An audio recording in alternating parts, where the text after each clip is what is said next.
नमस्कार दोस्तों, आपका स्वागत है channel study with simple way में।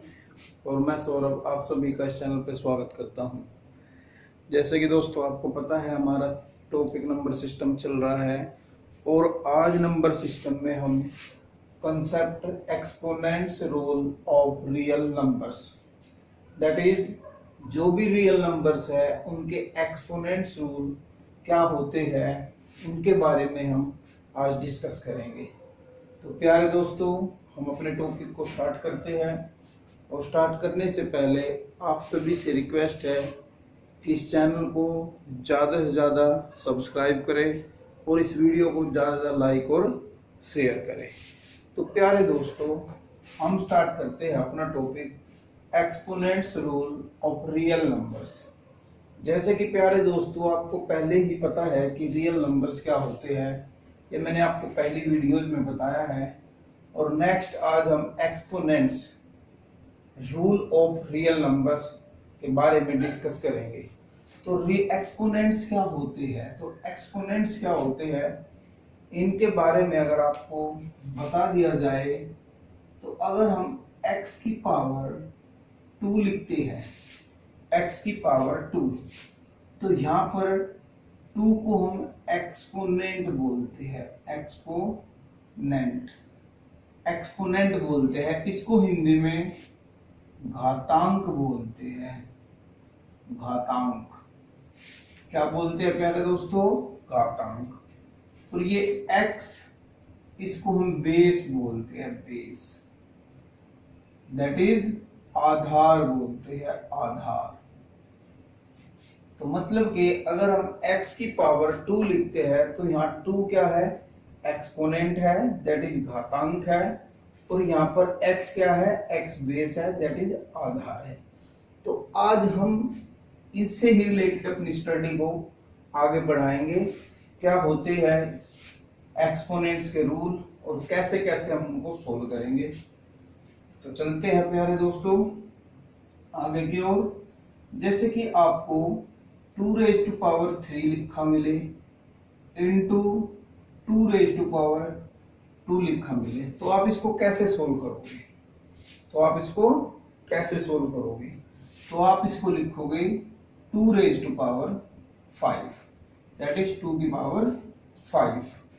और अगर प्यारे दोस्तों आपको 2⁻5 डिवाइड 2⁻² लिखे, तो आप इसको कैसे लिखेंगे? 2⁻5 माइनस 2, दैट इज 2⁻3। नेक्स्ट, अगर आपको लिखने मिले 2⁻3 एंड सारी की पावर क्या? 2, तो आप इसको लिखोगे 2⁻3 2 जा 6। तो ऐसे ऐसे रूल ही हम आप आज डिस्कस करेंगे कि ये कैसे आते हैं, कैसे इनका रूल होता है। 2⁻3 2⁻2 इज इक्वल टू 2⁻5 कैसे हुआ? 2⁻5 upon 2⁻2 is equal to 2⁻5 minus 2 10⁻3 कैसे हुआ? और ये कैसे हुए? तो प्यारे दोस्तों चलते हैं ये कैसे रूल हुए और कैसे कैसे ये आए, तो इसके बारे में डिस्कस करते हैं। तो देखो प्यारे दोस्तों, अगर आपके पास कोई भी नंबर है, कोई भी दो नंबर है कि a⁻m इंटू a⁻n, यहाँ पर a क्या है? a कोई रियल नंबर है और mn भी कोई रियल नंबर है, दैट इज जो इनकी पावर है। अगर यहाँ पर बेस सेम है आपका, ये फर्स्ट रूल है आपका। फर्स्ट रूल, अगर कोई भी दो नंबर्स है उनको आप मल्टीप्लाई कर रहे हो और बेस सेम है, तो उनकी पावर चाहे कुछ भी हो, तो आप क्या करोगे? पावर ऐड हो जाएगी, m प्लस n हो जाएगा।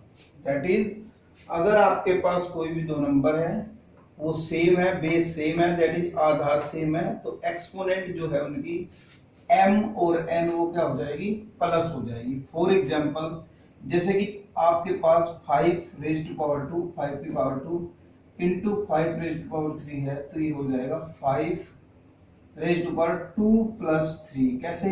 अगर बेस सेम है तो पावर क्या हो जाएगी? ऐड हो जाएगी। अगर बेस सेम है तो पावर क्या हो जाएगी? ऐड हो जाएगी। और ये इज इक्वल टू होगा 5⁻5। तो ये फर्स्ट रूल क्या कहता है कि अगर आपका बेस सेम है तो मल्टीप्लाई में आपकी पावर क्या हो जाएगी, ऐड हो जाएगी। सेकंड रूल क्या कहता है कि अगर a raise to power m है, a कोई नंबर है, m भी कोई नंबर है, a यहाँ पर बेस है, m यहाँ पर क्या है, एक्सपोनेंट है। नेक्स्ट डिवाइड बाय क्या है, a raise to power n है, तो इसका रिजल्ट क्या आएगा, ये इज इक्वल टू होगा a raise to power m minus n, where m greater than n।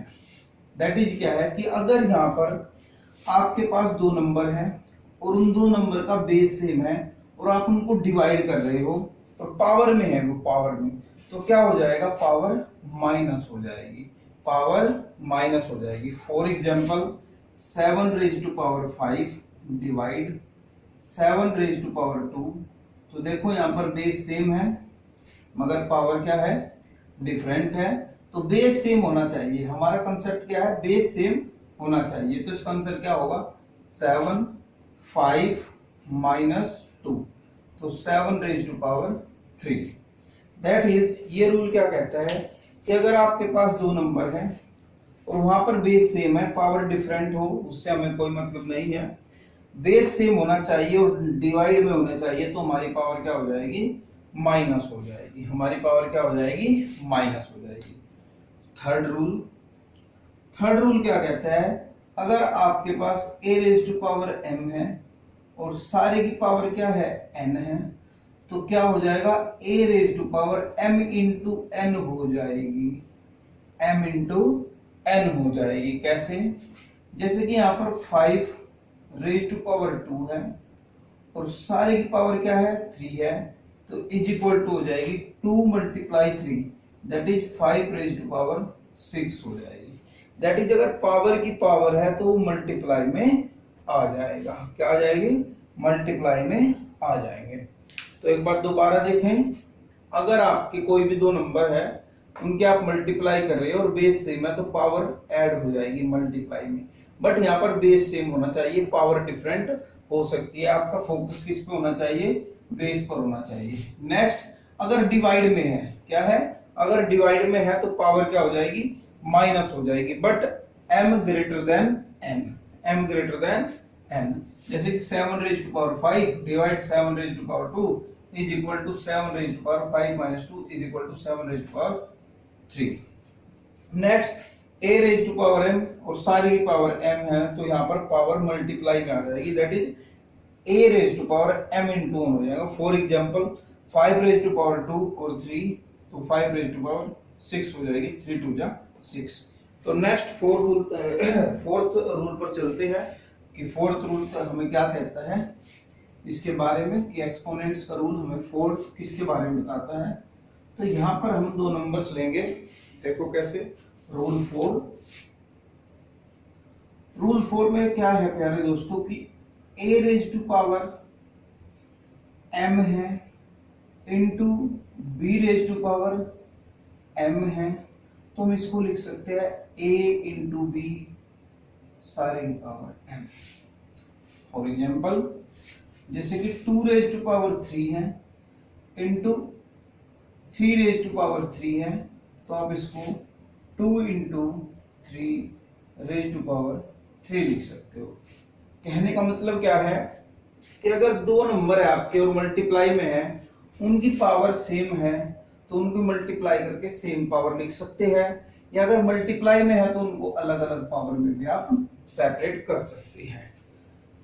Fifth rule में आप डिवाइड में भी ऐसे ही कर सकते हैं कि अगर a है आपका और b नंबर है, उसकी पावर कोई भी n है, तो आप सेपरेट कर सकते हो उनको, that is a raise to power n and b raise to power n कर सकते हो।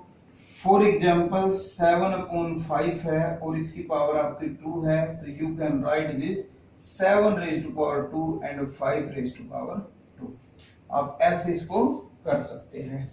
सिक्स्थ रूल में क्या है कि अगर कोई भी आपकी पावर नेगेटिव में है, that is a raise to power minus m है, a रेज टू पावर क्या है, माइनस m है, तो आप इसको 1/a raise to power m कर सकते हो। कहने का मतलब क्या है, दैट इज अगर आपकी माइनस में है, जैसे कि यहाँ पर अपॉन में 1 होता है, जैसे कि आपकी पावर माइनस में है और पावर माइनस में है तो आप इसको रेसिप्रोकल करते हो तो पावर क्या हो जाती है, पॉजिटिव हो जाती है। और अगर आप इसको दोबारा से ऊपर लेके जाओगे तो दोबारा से नेगेटिव हो जाएगी।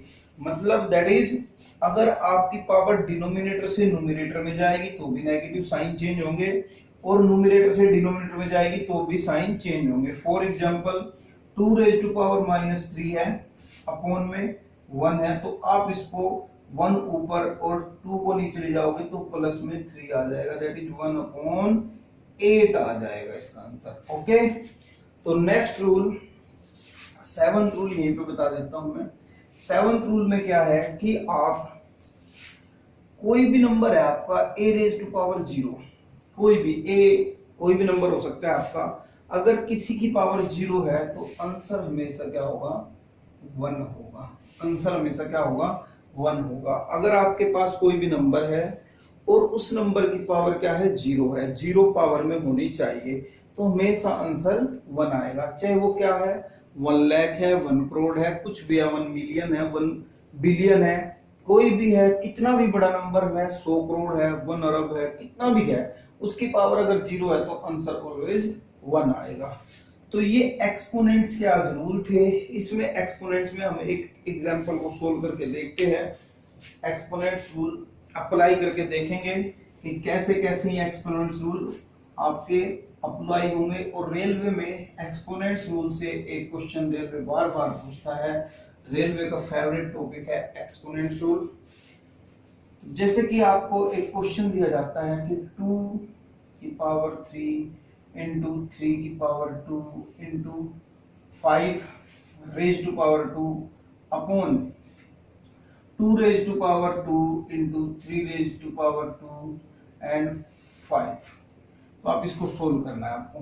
तो आप सोल्व कैसे करोगे इसको, जैसे कि यहाँ पे ये इससे कैंसिल हो गया, सेम पावर है तो कैंसिल हो जाएगा। अब देखो यहाँ पर बेस सेम है, बेस क्या है, सेम है, यहाँ पर भी सेम है और यहाँ पर भी सेम है, और डिवाइड हो रहा है, डिवाइड में है ना, अपॉन में है, तो 2 raise to power 3 2 raise to power 2। मैंने क्या बताया था कि अगर बेस सेम है और डिवाइड हो रहा है तो आप क्या करोगे, पावर माइनस हो जाएगी, दैट इज 3 में से क्या हो जाएगा, माइनस हो जाएगा 2, 3 माइनस 2 इंटू, ये सोल्व हो गया, ये सोल्व हो गया। अब इसको देखते हैं, यहाँ पर इसकी पावर कितनी है दोस्तों, 1, और इसकी पावर क्या है, 2 है, फिर से बेस सेम है, यहाँ पर भी 5 है और यहाँ पर भी 5 है, डिवाइड हो रहे हैं ये दोनों डिवाइड हो रहे हैं, तो क्या हो जाएगा, माइनस हो जाएगी, दैट इज 2 में से क्या हो जाएगा, -1 हो जाएगी। तो यहाँ पर आंसर क्या आएगा, 2 raise to power 3 minus 2 1 is equal to 5 raise to power 1, तो 2 raise to power 2 into 5 raise to power 5, 5 2 जब 10, तो इसका आंसर क्या हो गया, 10 हो गया। ओके, नेक्स्ट एक और क्वेश्चन समझ लेते हैं। जैसे कि आपको x raise to power 2 into x raise to power 50 into x raise to power 21 इसको सोल्व करना है। तो यहाँ पर देखो इसको सोल्व कैसे करोगे आप, बेस सेम है, यहाँ पर सभी का बेस क्या है, सेम है, तो बेस सेम है, मैंने बताया था कि अगर बेस सेम है और पावर क्या है, डिफरेंट है, तो उससे कोई मतलब नहीं है, बस बेस सेम होना चाहिए। अगर बेस सेम है तो पावर क्या हो जाएगी, ऐड हो जाएगी, तो इसका आंसर क्या होगा, x raise to power 5 plus 2 52 52 plus 21 73, तो आंसर क्या हो जाएगा, 73, that is x raise to power 73 आ जाएगी। कैसे, दोबारा से देखो, यहाँ पर क्या है, बेस सेम है, दैट इज यहाँ पर भी x है, यहाँ पर भी x है, यहाँ पर भी x है, तो जब मैंने बताया था कि बेस सेम है तो पावर क्या हो जाएगी, ऐड हो जाएगी, पावर क्या हो जाएगी, ऐड हो जाएगी। तो पावर कैसे ऐड हो जाएगी, जैसे कि 50 सभी पावर्स को ऐड कर दो, देखो x x x x तो एक ही बार लिखा जाएगा, यहाँ पर ओनली वन टाइम एक ही बार लिखा जाएगा, क्या लिखा जाएगा, एक ही, बट जो पावर है वो सभी ऐड हो जाएगी, वो सभी क्या हो जाएगी, ऐड हो जाएगी। जैसे 50 प्लस 2 50, 252 प्लस 21 52 प्लस 21 73, तो इसका सभी का आंसर क्या होगा, x रेज टू पावर 73 इसका आंसर होगा। फिर जैसे कि एक और क्वेश्चन ले लेते हैं हम, जैसे 2 रेज टू पावर -3 है, इसका आंसर बताना है आपको, क्या आंसर होगा। तो मैंने बताया था इस सभी के बाई में 1 होगा 1 सभी के बाई में होगा, आपको इसका आंसर फाइंड करना है। तो अगर नेगेटिव पावर है आपके पास, क्या है, नेगेटिव पावर है, तो आपको उसको रेसिप्रोकल करके पॉजिटिव कर लेते हैं। कैसे, 1 को ऊपर ले आएंगे और क्या करेंगे, 2 को पावर नीचे ले जाएंगे, तो क्या हो जाएगा, 2 की पावर क्या हो जाएगी, प्लस में हो जाएगी, कितनी, 3 हो जाएगी। तो ये नेगेटिव था, नीचे जाके क्या हो गया पॉजिटिव हो गया, तो आंसर क्या आएगा 1/2 रेज टू पावर 8। 2 की पावर 3 8 होती है, कैसे 2 की पावर 3 है ना, 3 टाइम्स लिखो उसको, 2 into 2 into 2, तो 2 2 जा 4 4 2 जा 8, तो इसका मतलब क्या हो जाएगा ये आपका क्या हो जाएगा यहाँ पर 8 आ जाएगा, क्या आ जाएगा 8 आ जाएगा। तो ये आपके आज एक्सपोनेंट्स के रूल थे, यहाँ पर छोटा सा टॉपिक था, काफी अच्छा टॉपिक है, कई बार एग्जाम्स में पूछ लेते हैं। तो आपको अगर ये टॉपिक आपको अच्छी तरह समझ आया हो तो इस चैनल को ज्यादा से ज्यादा सब्सक्राइब करें, इस वीडियो को आप ज्यादा से ज्यादा लाइक और शेयर करें। धन्यवाद, जय हिंद।